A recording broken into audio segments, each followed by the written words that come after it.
Namo Namaste Gurave Mahatmane Vimukta Sangaya Saduttamaya Nityadvayananda Rasasvarupine Bhumne Sada Paradayam Budhamne Namaste Namaste Vibho Vishwamurte Namaste Namaste Chidanandamurte Namaste Namaste Tapoyogagamya Namaste Namaste Shrutijnanagamya Namaste Namaste Tapoyogagamya Namaste Namaste Shrutijnanagamya Swarajya Samrajya Vibhutiresha Bhavat Kripa Shri Mahima Prasadat Prapta Maya Shri Gurave Mahatmane Namo Namastestu Punarnamostu Namo Namastestu Punarnamostu Namo Namastestu Punarnamostu Namastasmai Sadaikasmai Kasmai Chinmahase Namaha Yadetat Vishwarupena Rajate Guru Rajate Yadetat Vishwarupena Rajate Guru Rajate. Hari Om Tat Sat. Jai Guru. Jai Guru.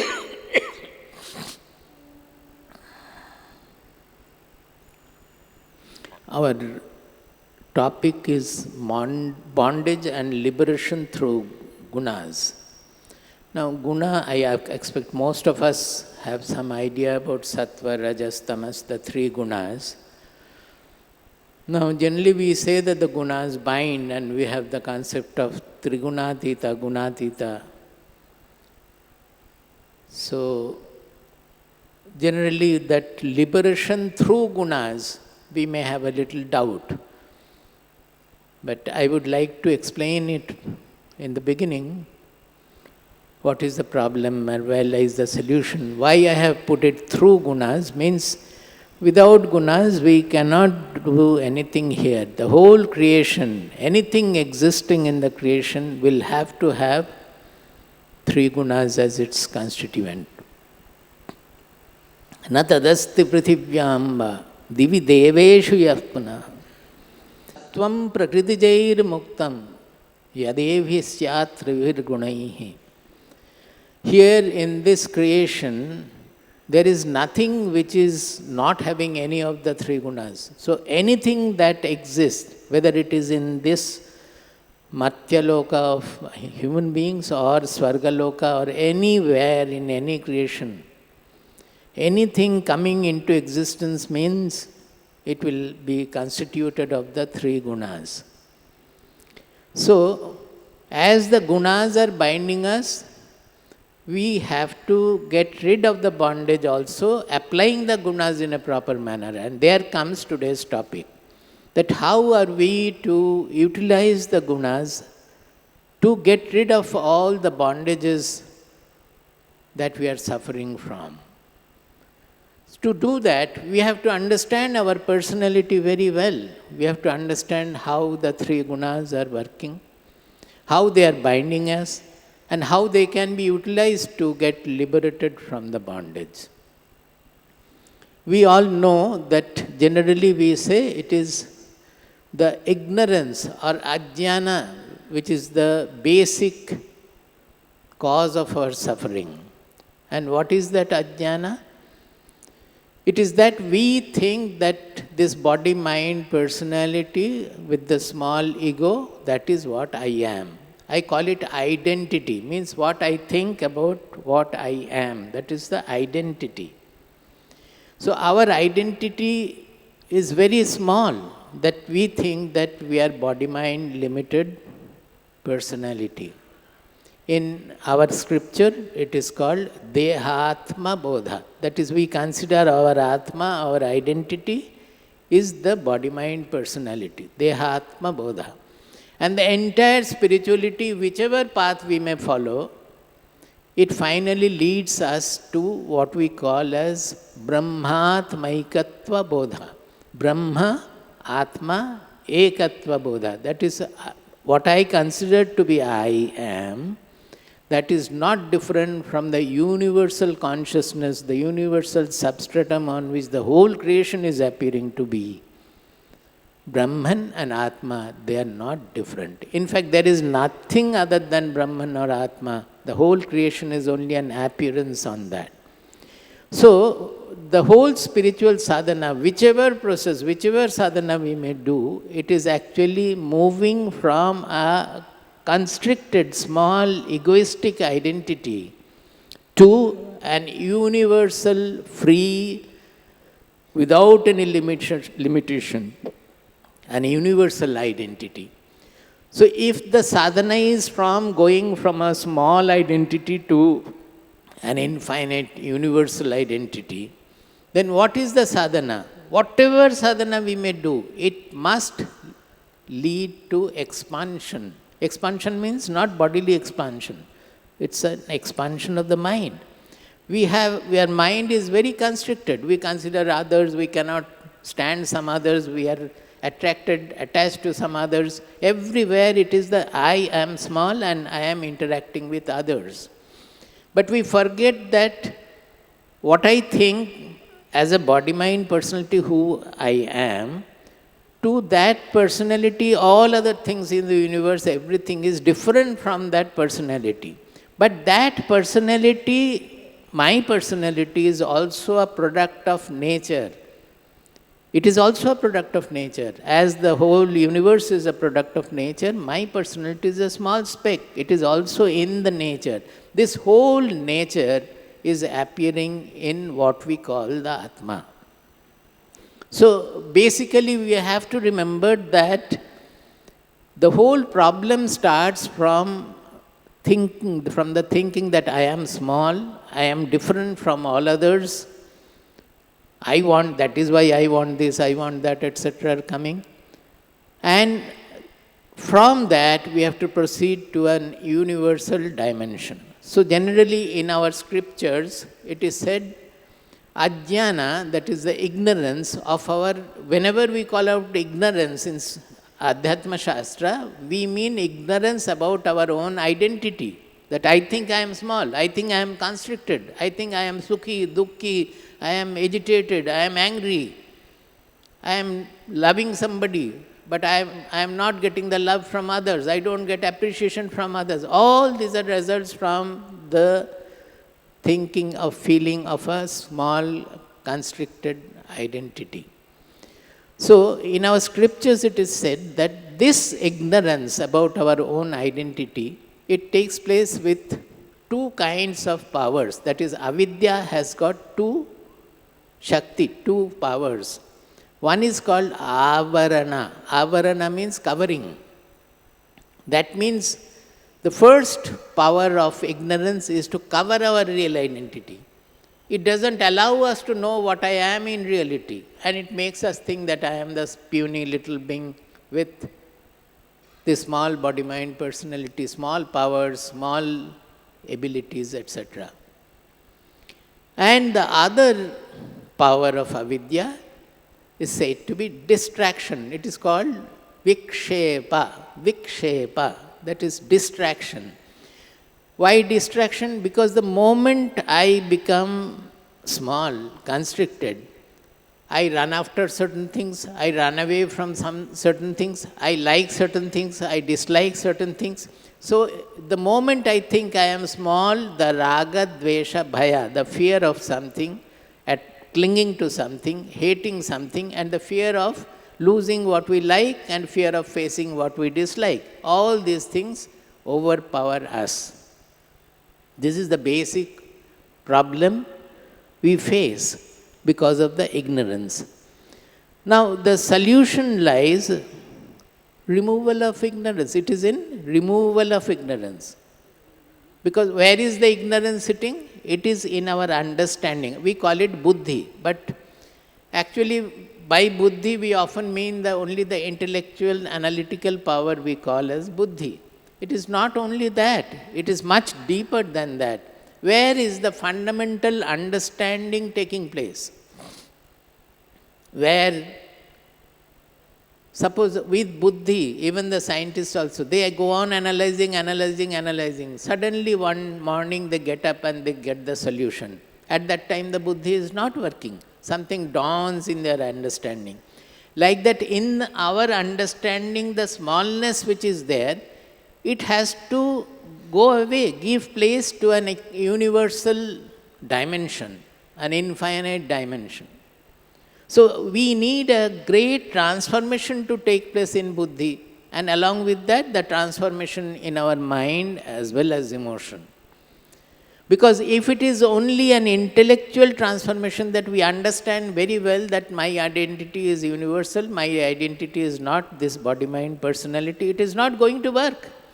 Because all the feelings, all the memories, everything we have developed even before birth also through our parents, their parents, generation of generation, we have been living a constricted life.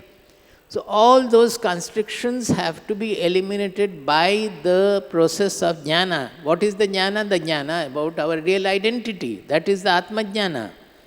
So that jnana, it is not knowing from the scripture that what is the Atma or what is Brahman. That is only a theoretical knowledge, it won't work. So what we have to do is to use that jnana as a tool to operate on our mind and intelligence, to free them of the constrictions they are suffering from. So jnana is not reading the Shastras or listening to the Shastras and knowing whatever is written in the Shastras. That is why you will find, particularly in Bhagavatam also, the word used is Vijnana. Vijnana is used in other senses also, but here it is used as Vijnana. The jnana becomes Vijnana by application on our own personality. That is, as we use the jnana as a tool to always transform our mind, intelligence, emotions, the transformation slowly makes our mind, intelligence, emotion, everything expanded, infinite, crossing all the constrictions, becoming expanded and becoming all-embracing. So when the jnana becomes a feeling for us, a first-hand knowledge or discovery for us, what do we mean by the first-hand? When we read the scriptures and know something, it is a second-hand knowledge. It is written declared by the rishis or told by my guru, and I am accepting this as a knowledge.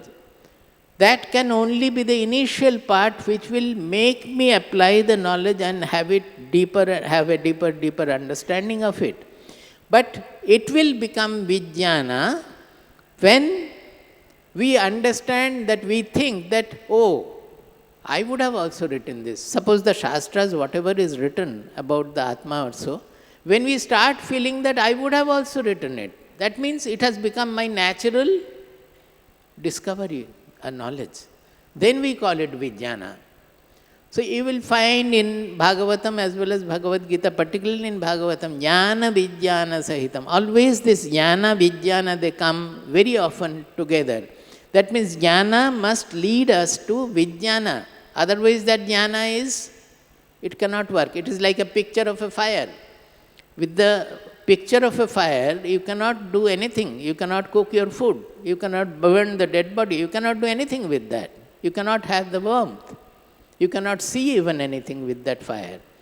The fire to become real, it has to be a real fire. Like that, this jnana to work on our being, to initiate and complete the transformation, it has to become Vijnana.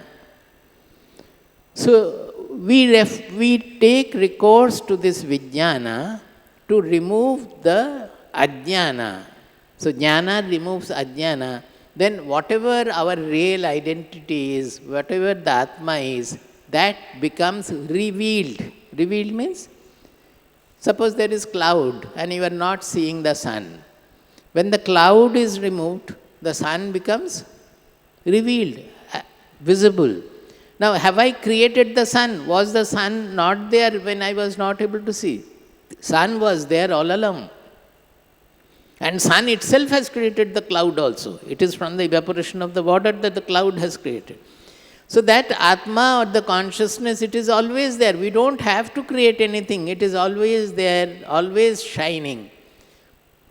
But it is shining and showing the world also, which has become the cloud covering up the real jnana, the knowledge of the consciousness of the Atma. So when that ajnana cloud is removed, we get back the memory of our real identity, Atma. That is what it is. So, as the Gunas have created this universe, this world, this ajnana also, they are all creation of the Gunas. We have to understand the Gunas and utilize them in the manner so that this ajnana is removed and the Atma, the truth of our real identity, becomes absolutely clear before us. This is what the process of sadhana. Now, I will go into a little depth of it. First, because it is, the definitions are better there in Bhagavad Gita, I will first consider some of the shlokas from Bhagavad Gita, and then I will go over to Srimad Bhagavatam,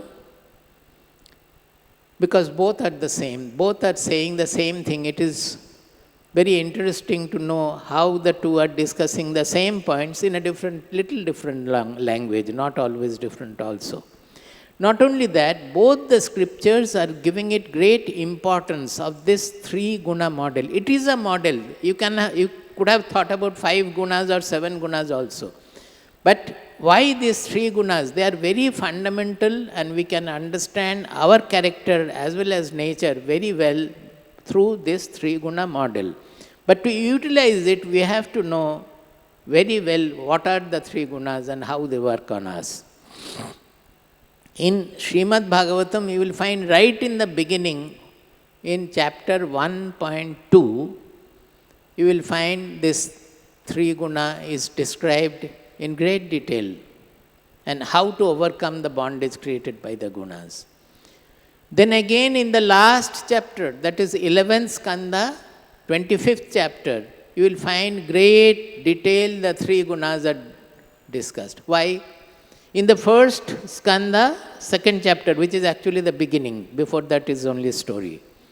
In the beginning they are discussing these 3 gunas, and in the end also they are ending with the 3 guna discussion. We should give importance to all these things, because why any Shastrakara, any writer, any composer, what will he say first? Is it not that what he considers to be most important? And what will he say at the end? Is it not again what he considers to be most important? Because we learn the Tattva of the truth, of the Atma, of the Brahman, etc.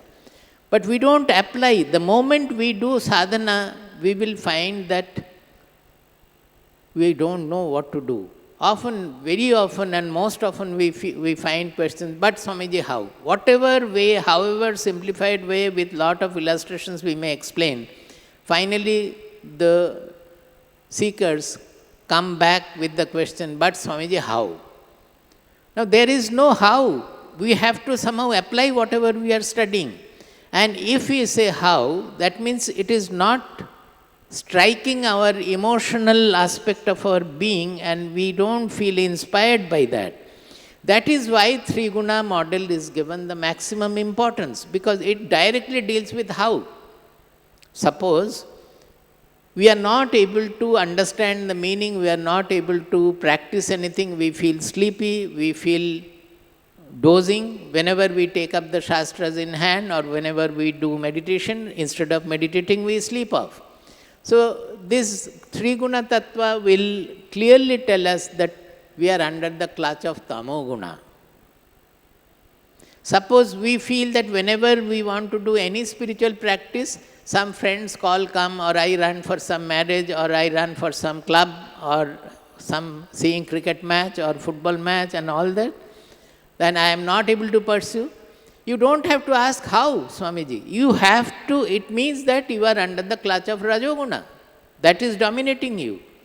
So what do you have to do is to cultivate more and more Sattva guna, which will take away this Tamasikata and as well as the Rajasikata. Now, how to cultivate Sattva guna? Then also people will ask, but Swamiji, how to cultivate Sattva guna? It is very simply discussed. Why? Because all the gunas in our personality, they come through what we are doing, what we are interacting with. Suppose we eat Rajasika or Tamasika, Rajasa, Tamasa food, ahara, then naturally our mind, emotion, everything will become Rajasika and Tamasika. According to the food, it will become. Whatever food we are taking, they are working on our personality. And according to that, the gunas are generating the personality qualities. Don't think that Rajasika, Tamasika means only non-vegetarian or so. It's not so. The vegetarian food also can be extremely tamasic, extremely rajasic. It depends on what are the feelings in our body we get from. If after taking food we feel very agitated and all, that means the food is rajasic. If after taking food we feel dozy, we feel sleepy, then it is tamasic. If we feel that rasya, snigdha, sthira, hridya, the mind becomes very pleasant, we feel very stable, then the food is sattvika. Not only that, even if what we consider sattvika food, if you overeat that, it is not sattvic, because the overeating will cause the tamasika and rajasika effects. So don't try to just categorize by the qualities of the food that this is tamasic, this is rajasic. You have to understand the interaction of the food with our body-mind personality. What are the tendencies, qualities generated in our personality by taking the food? Not only the food, in which manner we are taking. If we just sit and start gulping food, then it won't be sattvika. That is why we have the culture of having some water and doing the Brahmarpanam mantra, or a little making our mind peaceful, serene, before we start taking food. So that the effect on our body is sattvika. Whatever food we take, the effect will be sattvika. So there are many detailed things like that. This is taking food means material food. But ahara does not mean only material food. Ahara means whatever we are taking in. Whatever we are taking in through our mouth, through our eyes, through our ears, through our nose. All these are aharas. So suppose you see Rajasika film, you read Rajasika book, you hear Rajasa songs, you see such sceneries, all that effect we are collecting. So to become sattvika means we have to change all our inputs, as we have to take sattvika inputs.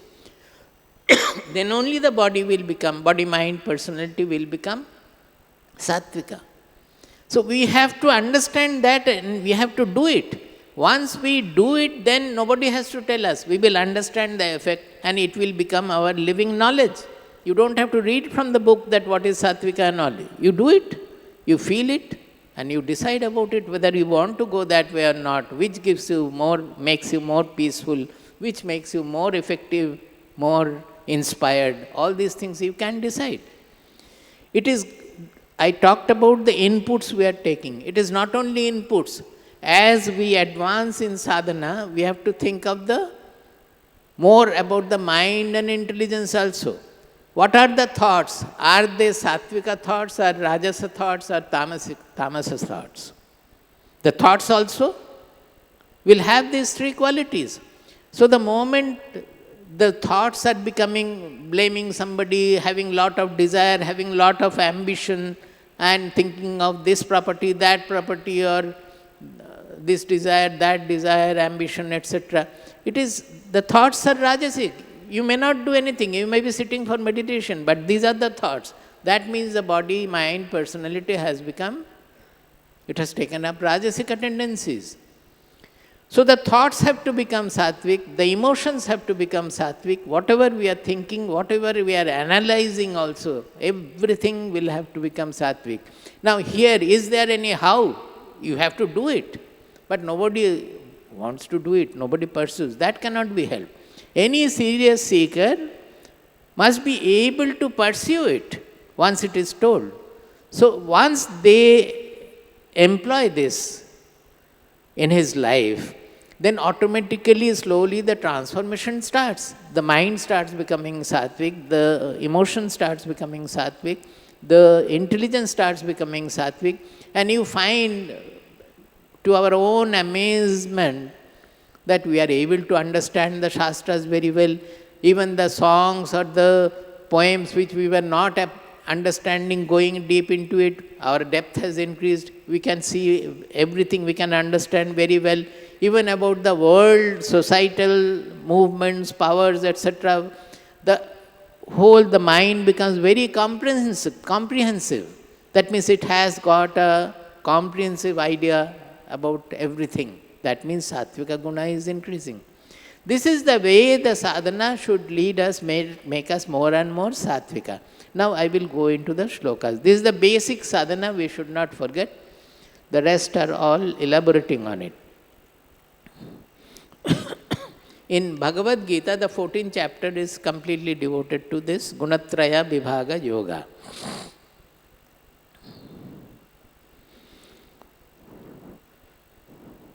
Sattvam rajastama iti gunaah prakriti sambhavaah nibadnanti mahabaho dehe dehinam avyayam. Now here each word is important. I won't be able to explain everything in this short period, but I will try to some extent possible. Dehe dehinam avyayam. Avyayam dehinam nibadnanti. Avyayam dehinam dehe nivadnanti. That means the dehi, the atma, who is residing in the body, who is our real identity, as I am saying, he is actually avyaya. Avyaya means changeless. Avyaya means changeless. Can you tell me anything in this created world which is changeless? Any creation means it has a birth, it has a growth or change, and finally it has a destruction or death. So in the created universe, nothing can be avyaya. So they are referring to the dehi, which I am, or which is inhabiting the body, which is the atma, which is associated with the body. That is avyaya, changeless. That means it is nothing to be found in the objective world. It is, you cannot see it as an object before you. If you think that I will one day see the Atma before me, you are wrong. They are clearly stating in the first verse itself. Dehe avyayam dehinam nivadnanti. That is, dehi or the Atma by itself is avyaya, changeless. If anything is changeless, can anybody bind it? Bind means it has become bound, that means it is a change, is it not? Anything, suppose bind means it has become small. Can the avyaya dehi, the atma, become small? It cannot change. There cannot be any change in it at all. But we feel that it is getting bound. We feel that it has become dukkhi. We feel that it has become sukhi. So all our troubles, the suffering, the agitation, the fear, the raga dvesha we are suffering from, all these are changeful things. Know that they don't touch our Atma at all. Our Atma, our real identity, which we refer to as I, it is never, in reality, it is never touched by any of the changes. Avyayam dehinam, as if this avyayam dehinam is bound to the deha. By what? Sattvam, Rajaha, Tama, iti, Gunaha, Prakriti, Sammavaha. The whole nature is constituted of these three gunas, and they play in a manner that we think this body is mine, this personality is mine, and I get bound by that. Whatever is related to the body, we think that it is mine. Whatever happens to the body, mind, sukha, dukkha, we think that I am sukhi, I am dukkhi. All the troubles you can think of, they are all coming from this binding to the body. Dehe avyayam dehinam nivadnanti. If you remember this much properly, it will be of great help that the dehi is avyaya, it is changeless. So it is not to be found in the created world at all. The Atma is not a product of nature. It is only revealing the nature. It is only revealing the world. It is only, the world appears in that consciousness alone. It never gets touched by any change. Even if there is a nuclear blast here, nothing will happen to the Atma at all. So, dehe avyayam dehinam nivadnanti. Now, bound. Now they bind. All the three gunas they bind. They are saying now how they bind. The first they are coming to the Sattva guna bondage, which we generally come at the end. He says, Tatra sattvam nirmalatvat prakashakam anamayam sukha sangena badnati jnana sangena chanaga. He says that there, the Sattva guna, which is nirmala, which is absolutely clear. Actually, Sattva guna refers to prakasha. Nirmalatvat, prakashakam, anamayam. These are the three. That is, the quality Sattva guna is whatever reveals. That means knowledge is a Sattva guna property. Whatever is understanding, revealing, everything is Sattva guna.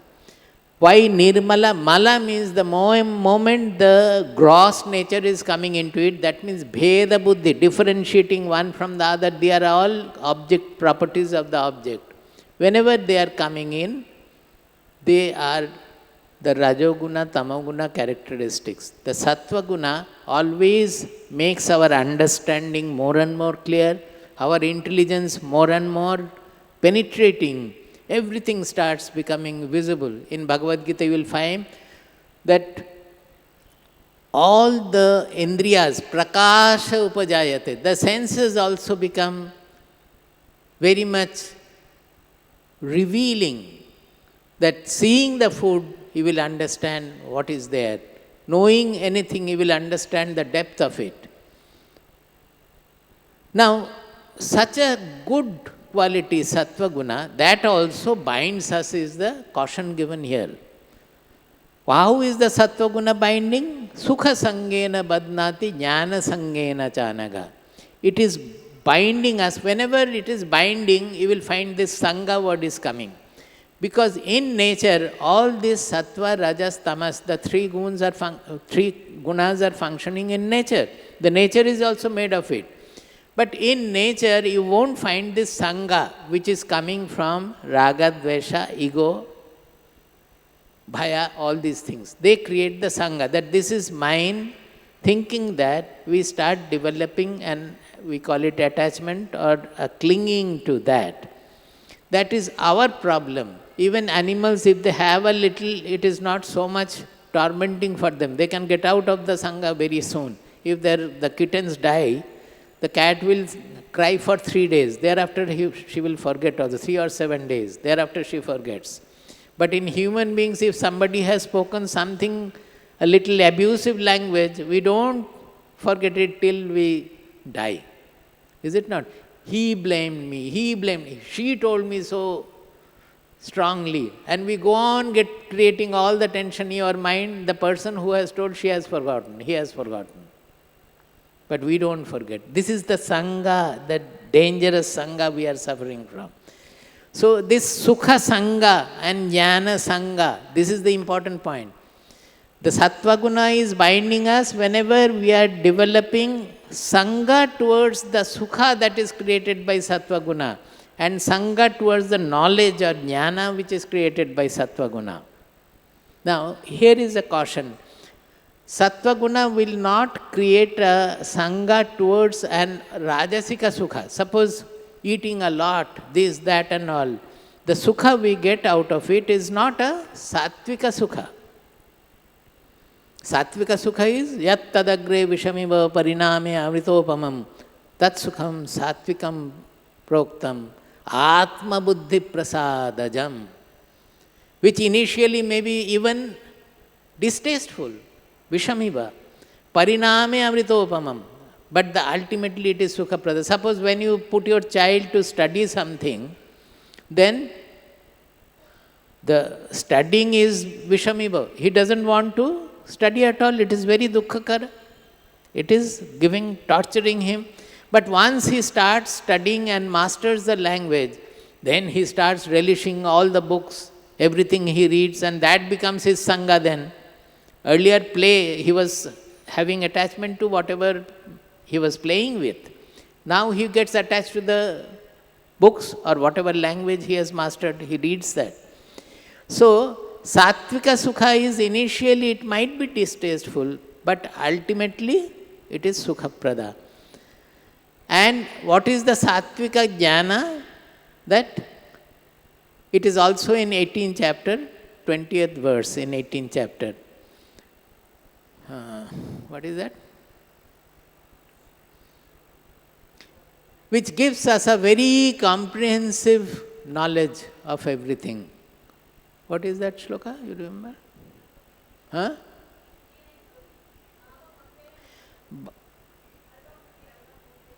Huh? Sarva bhuteshu yenaikam bhavam abhyayam ikshate abhivaktam vibhakteshu tad jnanam vidhi sattvikam.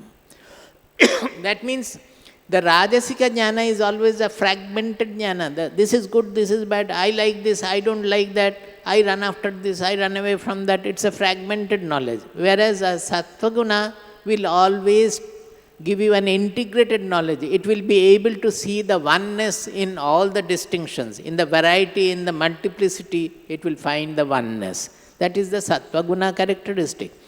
So that jnana, we develop sangha. Suppose those who are given to scriptural studies and meditation and all, suppose scriptural studies, if you start relishing the scriptures, it is all written about Atma, Vedantic scripture I am talking about, Vedanta let us say.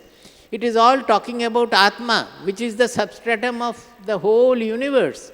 So it is giving that bhavam avyayamikshate. It gives us the idea of the oneness behind all the multiplicity.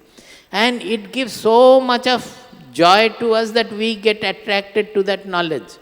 And throughout the day we want to study the scriptures only. We want to relish in the Vedantic study.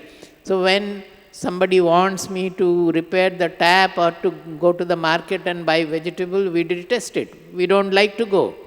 We become so attached to it that even when the children are suffering, not studying also, we don't bother about it. We get glued to that study of the whatever I like. So this is the sangha we develop towards knowledge also, jnana sangha. That is the sattvika jnana sangha. The jnana which gives us an idea of the oneness in unity in diversity, one in the distinctive things, in the distinctions. It is so joyful that we get attracted to that and we get bound to that. That is also a bondage, is what the shloka is saying.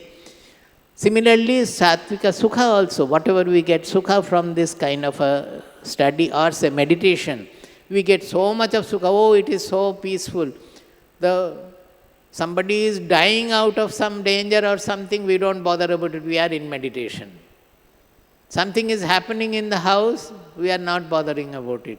We are in meditation. Because we get Sangha to that. One story is coming to my mind. It's not story. Our Swamiji, Swami Bhumananda Tirthaji's, that he was so much given to meditation, deep meditation, that he would meditate for hours. Now one day in the ashram it so happened, I am talking about maybe 60 years back or so, or even more than that. Somebody had come from the village and he had something to ask, something to take also perhaps. And Swamiji was finding it very difficult to get up from meditation and attend to the person. Finally he could get up, attend to the person, but he says that day I decided that enough of meditation, I won't meditate anymore. What is new there? It is the same soul every day. And what am I gaining? Only the peaceful sukha that I am getting from meditation. So from that time onward, whether he is writing the interpretation of the scriptures or reading something or talking to something also, if there is anything, any need is there, he can easily get up and talk to that person or do whatever to be done. Even if the cow is delivering, he used to go and help in the delivery and come back and write the same thing. How did it happen? Because he is not developing the Sangha anymore towards the meditation. That is also Sattvika Sukha. Meditational Sukha is also Sattvika Sukha. So they have dealt with it in the beginning itself. The Sattva Guna, although it is the best of the Guna, and which helps us to understand the Tattva, the truth, and which takes us towards liberation, but know that that is also causing bondage. So we may get over the Tamo Guna bondage by cultivating Rajo Guna and Sattva Guna. We may get over the Tamo Guna and Rajo Guna bondage by cultivating more and more Sattva Guna. But finally, it's very difficult to get over the bondage created by Sattva Guna. And that has been discussed both in Bhagavad Gita as well as Srimad Bhagavatam also. That finally, to become Gunatita, we have to get over the bondage created by Sattva Guna also. And Gunatita does not mean that you will not have any of the Gunas playing in you. The Gunas, as long as your body, mind, personality is an object in the world, is existing, it will be having, it is only a creation of the three Gunas and it will project all the three Gunas. But there won't be any bondage created by any of the three Gunas. This we should understand very well. This misunderstanding is very rampant. It's not that one going Gunatita means all the three Gunas will not be playing. That is why the Gunatita, when Bhagavad Gita is discussing right in the beginning, he is saying that Prakasham cha pravritrim cha mohameva cha pandava. When these three come and go, the person is never bothered by it. Prakasha means Sattva Guna, the revelatory power. Pravritti means Rajo Guna, which engages us into activity, for all activity. Moha means Tamo Guna, which brings a sleep, laziness, inertia, basically.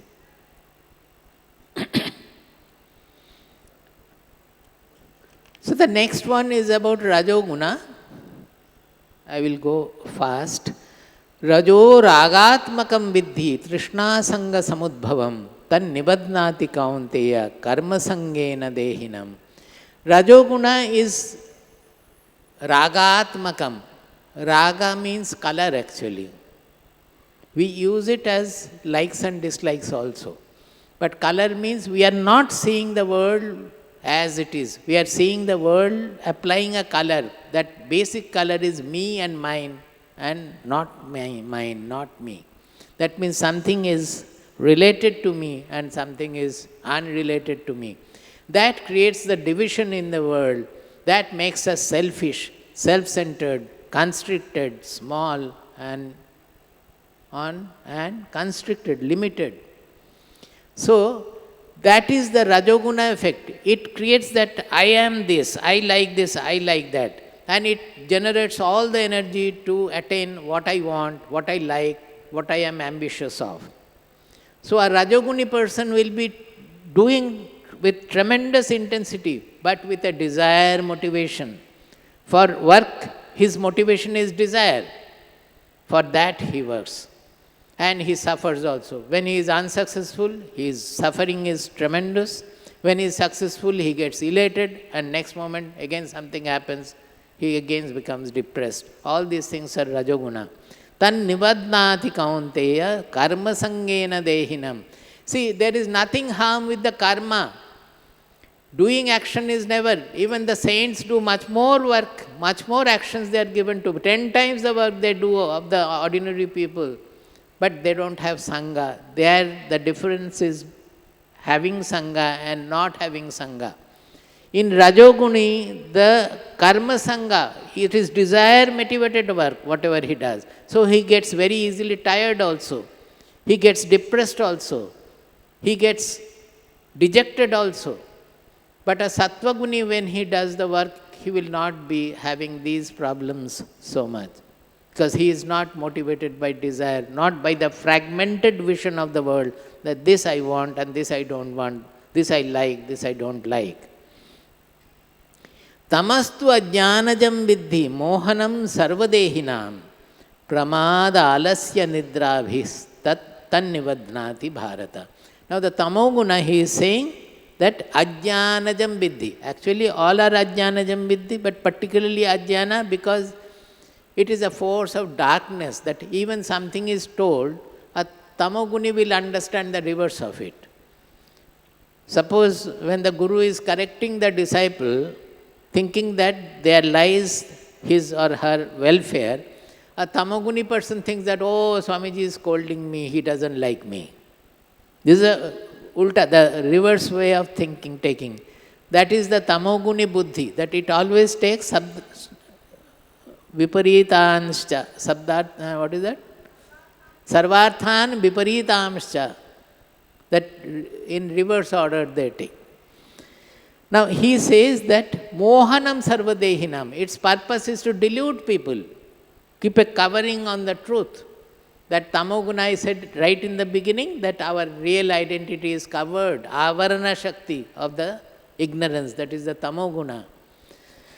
Pramad alasya nidrabhi tan nibadnati bharata. It is binding us by 3 kinds of states: pramada, alasya and nidra. Pramada means inattention. All of us are suffering from inattention because of the Tamoguna. Whatever to be done, even in sadhana also, we are not attentive about things. If we are serving a person, we are not attentive about what he likes, what he dislikes. Even in pouring water also, we are not attentive. Sometimes the water given is this much, sometimes it flows out of the glass. Even in serving some vegetable, so much of vegetable is on the plate and we serve again on that, or ask whether I will give it. The next person does not have any vegetable on the plate, but we don't ask him. All these are inattention, the pramada. Now, pramada is referring to mind and buddhi.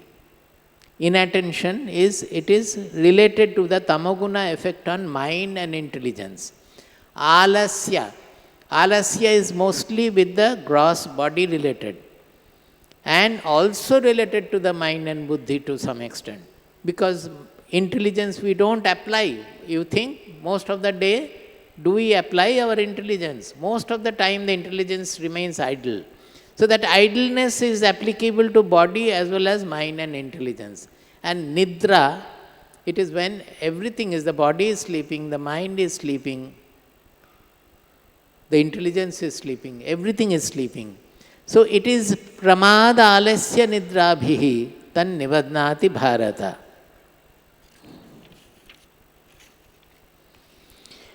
On the other hand, you can see that in this Tamoguna, that's darkness, ignorance, delusion, inattention, inertia, it is working against both Sattva-guna and Rajoguna, because Rajoguna means activity, Tamoguna means inactivity. Sattva-guna means attention, revelation, Tamoguna means inattention, not knowing, ignorance. So this tamoguna hinders both rajoguna and sattva-guna. So to get over the tamoguna effect, we have to cultivate both sattva-guna and rajoguna. If we directly try to cultivate only sattva-guna, a tamoguna enveloped person, it may not work well. That is why Vivekananda used to say that our country is under great influence of tamoguna. Our children should play football. That means the rajasa should be cultivated in our people. Then only the sattva guna of the shastras and all will have the proper effect. Suppose you ask a tamoguni person to meditate, he will sleep in the name of meditation. It will not be a revealing meditation, energetic meditation, inspiring meditation. So a tamoguna person has to cultivate some rajoguna to overcome the inertia of tamoguna. Then only you can incorporate the sattva guna properly in him to get over the effect of rajoguna and tamoguna.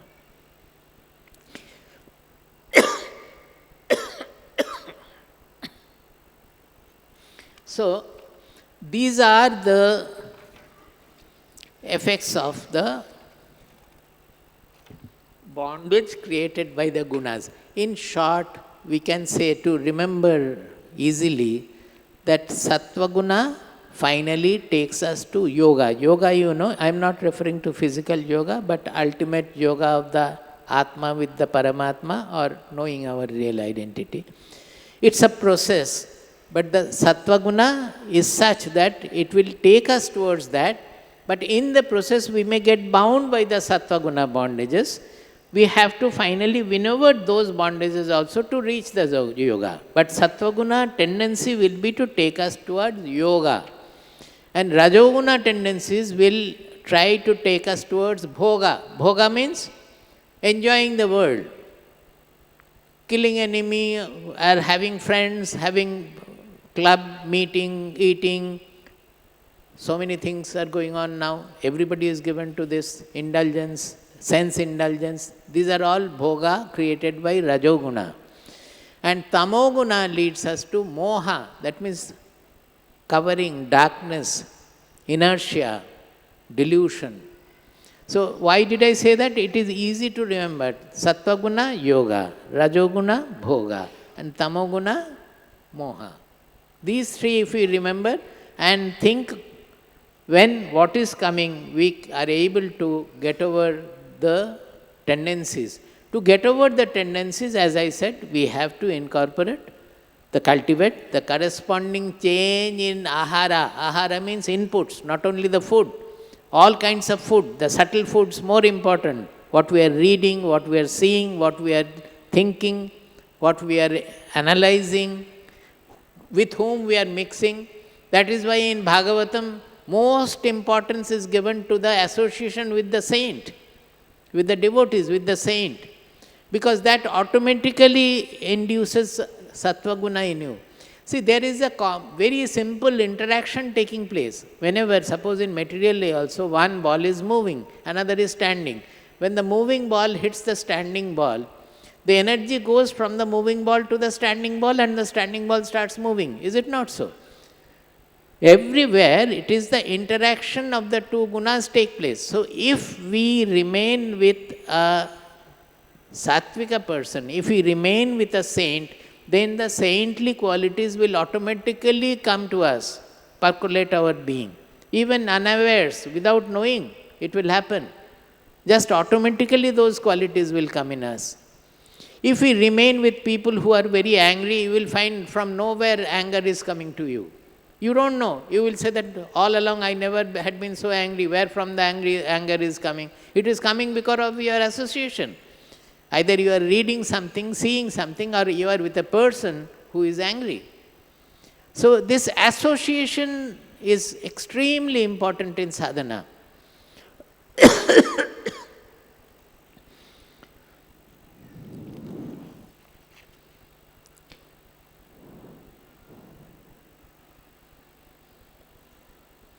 So now how the liberation through gunas act.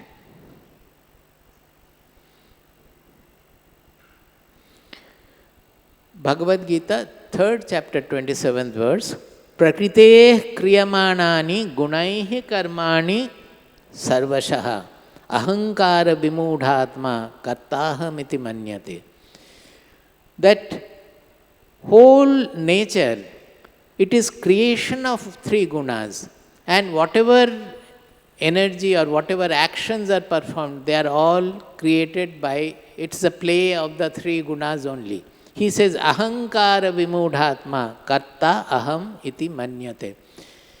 We are, our body, mind, personality is part of nature. So whatever qualities have come to the body, mind, personality, it is functioning in nature with those qualities. It is interacting with nature with those qualities.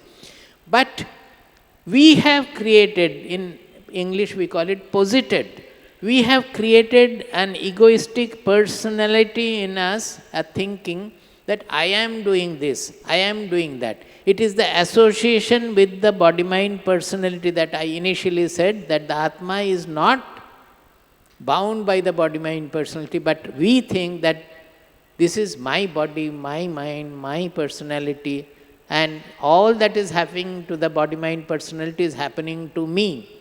So that is called the ego or the ahankara. We are so overwhelmed by this ego that we go on thinking the whole day what I have to do, what I have done. If I have done something great, I become elated. If I have done something wrong, I feel sinful about it. Always we are thinking, next year what shall I do, tomorrow what shall I do. It is unawares, it is working in our mind. You think, well, all these needs meditation. Meditation means looking within and seeing our mind, intelligence, what they are involved in, engaged in. You will find most of the time that without that small I coming in front, our thought cannot be. It's a fact that even in dream also, the I has to appear first and around that. Now, if that I is small, in everything we think, everything we do, everywhere this ahankara is coming in, and that is overwhelming all our activities. We think that I am the doer, I am the sufferer, I am the enjoyer. So that is the basic trouble which binds us.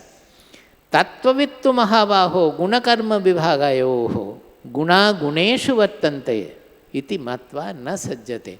A knower, what is the difference of us with a knower? Tattvavit, who knows the truth. He knows the difference of the Atma with the Gunas, and he knows the distinction with the Atma and the karma, the action is being performed. You understand? Guna karma vibhagayoho. He knows that Atma is never associated with the karma is all done by the body-mind personality. And that way the Atma is neither associated with the gunas nor associated with the karmas. This division, they are very clear, not only in the thinking that no, I am not, I am not. In their feeling, they see that they are the witness of the whole nature. I call it phenomenological in English. That is, the whole nature is a play going on. It is a fact.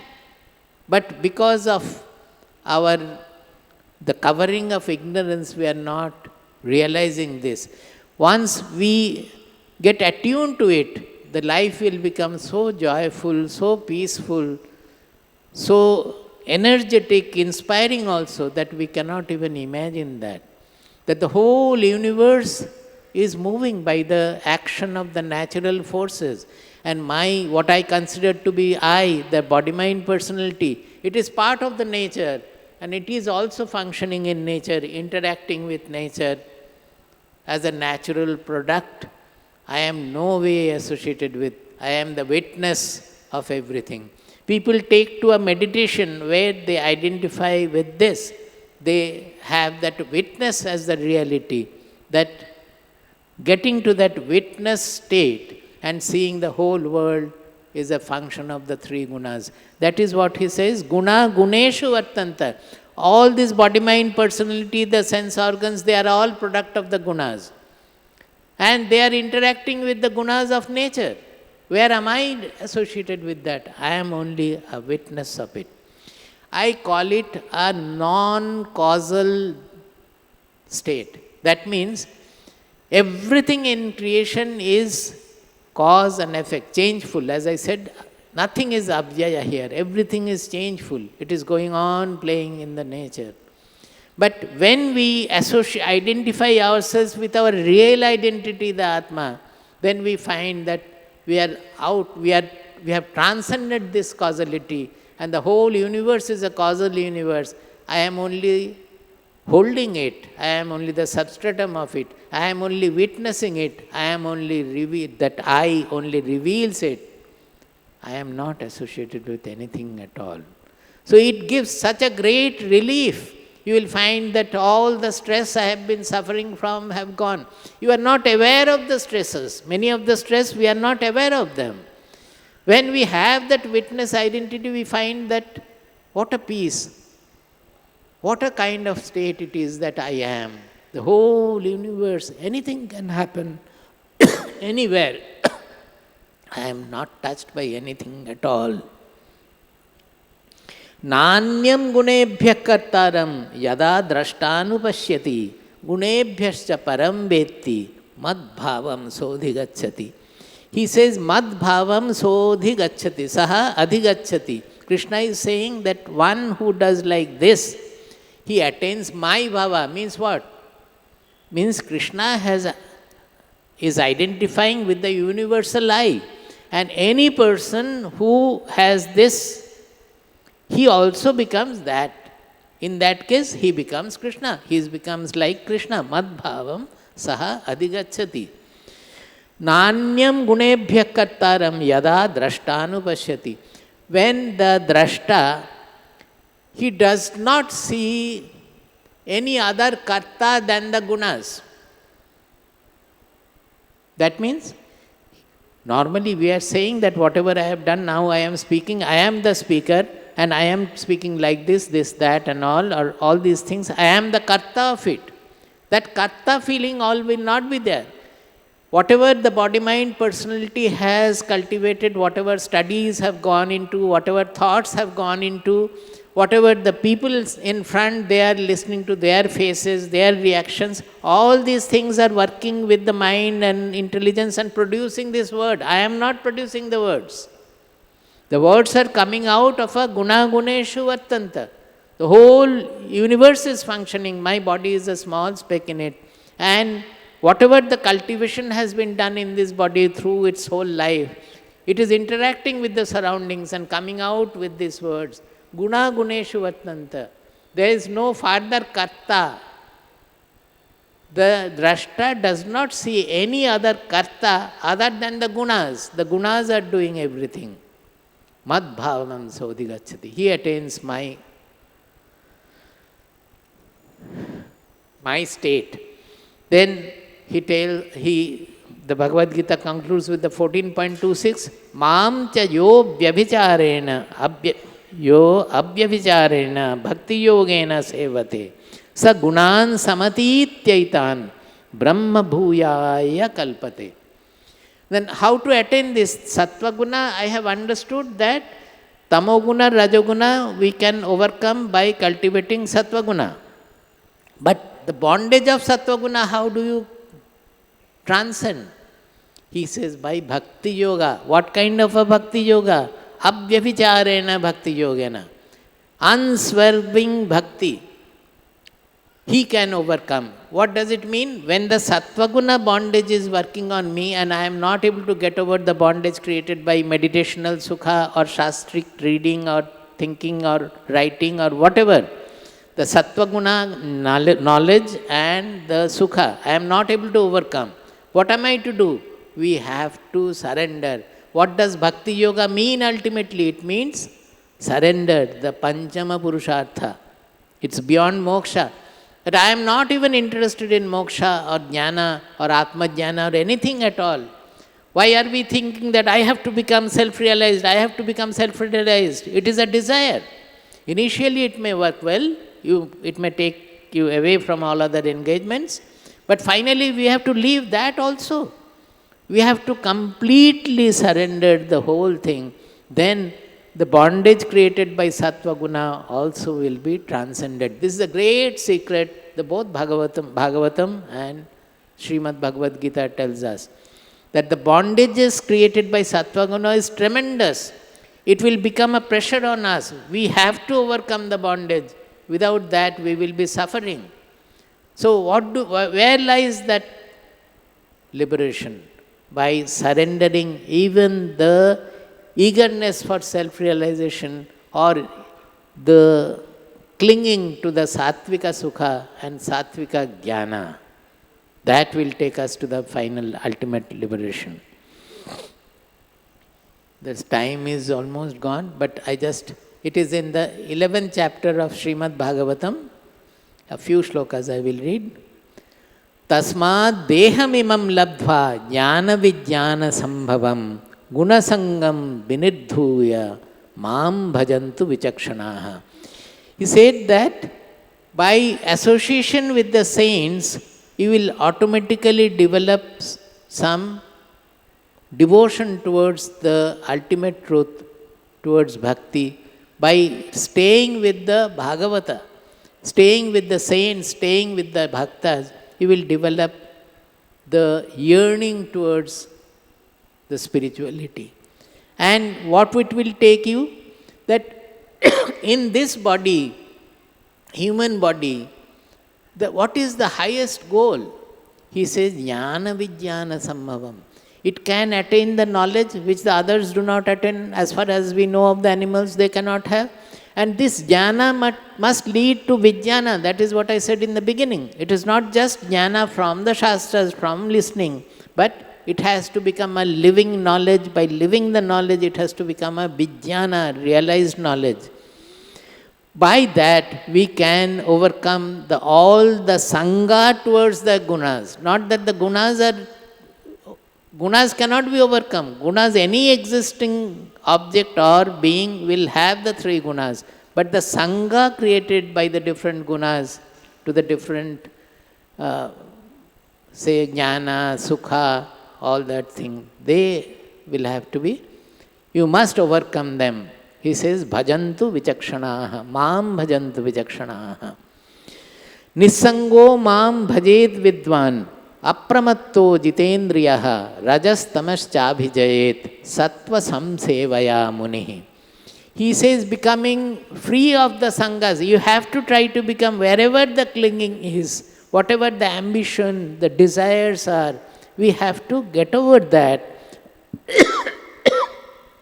Vidwan means here not a scholarly only. Vidwan means a vivekin.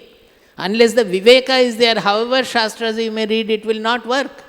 The viveka must tell us that what am I to do, what am I not to do. Even scholarly, too much of studying and getting involved in it also may become an obstruction, a hindrance towards the goal. So a vivekin will know that. Becoming completely overpowering the wayward tendencies of the sense organs and all, he has to get over the rajas and tamas by sattva samsevaya, by cultivating samyak sevaya, very well the sattva guna. Then he will be able to get over the rajo guna and tamo guna. Then how will you get over the sattva guna? Sattvam chabhijayet yukto nairapekshena shantadhihi sampadyate gunair mukto jivo jivam vihaya mam. Just now as I said, nairapekshena means nirapeksha. That means not expecting anything from anywhere, anybody, anytime. Expectations do not go. Even while practicing sadhana, whether it is reading or meditating, you will find subtle and subtle. Forget about subtle, initially gross expectations will be lingering. Even in the final stage also you will find where there is, what is pricking, why am I not being able to become absolutely prafulla, absolutely prasanna? Why the mind is not becoming placid? Why the mind is still remaining grim? Know that there is a remnant of desire, ambition, and many things are hiding there. Expectations are hiding there. That is why the expectation, non-expectation has been given the highest position in Bhagavatam. What is that? nirapeksham munim shantam nirvairam samadarshinam anubrajamyaham nityam puyayeti angrinenubhihi. Bhagavan says that a devotee who is nirapeksha, who has surrendered completely to God, such a devotee is so rare that Bhagavan says, I walk behind him, not the devotee walks behind me. I walk behind him so that I can purify myself with the dust of his feet. This is written by the Kavi, written by the Rishi. But he gives by this the Nirapeksha the highest position in sadhana. Here also it is said that Nairapekshena Shantadhihi.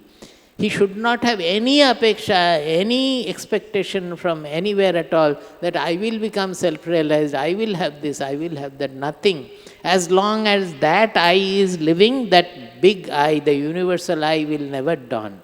When everything is surrendered, everything is forgotten, including the small I, everything is forgotten, then the Atma shines in all its glory. It becomes same as the Brahman. This is what the sadhana is. I will just chant a few verses. But there is, in the first chapter of Bhagavatam, there are a few verses. I will just read some of the selected ones so that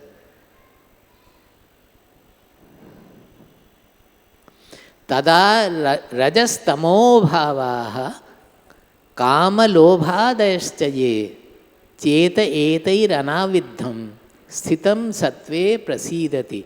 See, this is the same thing that is winning over the rajas and tamas. When our mind is stabilized in sattva guna, then automatically the prasannata starts dawning. Evam prasanna manaso bhagavad bhakti yogataha bhagavat tattva vijnanam mukta sangasya jayate. See the words bhagavat tattva vijnanam, not jnanam, vijnanam. That is a discovery, the first-hand discovery. Bhagavat Tattva, what is meant by the Tattva, the truth? What is meant by Vadanti tat Tattva vidam Tattvam yad jnanam advayam Brahmeti Paramatmeti Bhagavan iti shabdyate. Whatever we say Bhagavan, Brahman or Paramatma, they are all this Advaya Jnana, the non-dual Jnana. So that Tattva Vijnanam, that grows. Vidyate hridaya granthihi chidyante sarva samshayaha kshiyante chasya karmani drishta evat manishware. This is from Mundakopanishad, but a little different. Here, tasmin drishte paravare is Mundakopanishad. When the truth is seen in high and low, small and big, everywhere, not in only in meditation. Meditation you may get into the state. But when you are coming out, if the world again dances on you, you are not. It's not the ultimate. Everything in the world becomes Atma, so there is no need for further meditation. That is tasmin drishte paravare. Drishta eva atmani ishvare. It's the same thing. What happens? Three are the ultimate benefits. Vidyate hridaya granthihi. That means the knot of the ego that I talked about in the beginning, it gets completely dissolved. That small I gets completely dissolved. Vidyate hridaya granthihi, the knot in our heart. The emotional knot, we are always constricted, we are self-centered, we are always looking for something other than the Atma. Always we are thinking of something else. That knot gets completely dissolved. Chidyante sarva samshayaha. All the doubts about what am I to do, what am I not to do, what is the Atma, what is Brahman, everything. The intelligence, the first one is emotion, the emotional fulfillment. Vidyate hridaya granthi. Chidyante sarva samshayaha, intelligential fulfillment. Kshiyante cha asya karmani. He doesn't have any more karma at all because he has lost his doership and enjoyership. There is no doership, so for him there is no karma at all. Or if he goes on acting, it is called kriya, it is not called karma. It is not, all the desire motivated actions are called karma. When the person just acts naturally, like the sun, like the moon, like the plants, like the flowers, his life becomes a blossoming, a natural blossoming of all the qualities his personality is made of. It just simply blossoms through that. So that he becomes natural. That is the end of doership and enjoyership. These are the three aspects of our personality. All the three aspects get fulfilled. This is called the spiritual fulfillment. Okay, so let us stop now. Yonta pravishya mama vachamimam prasuptam sanjeevayatyakila shaktidharasvadhamna anyamscha hastacharana shravanatvagadin pranahan namo bhagavate purushaya tubhyam pranahan namo bhagavate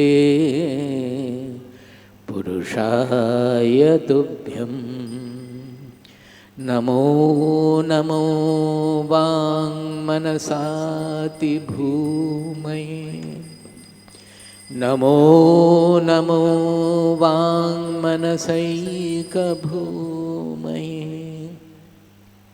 namo namo ananta mahavibhutaye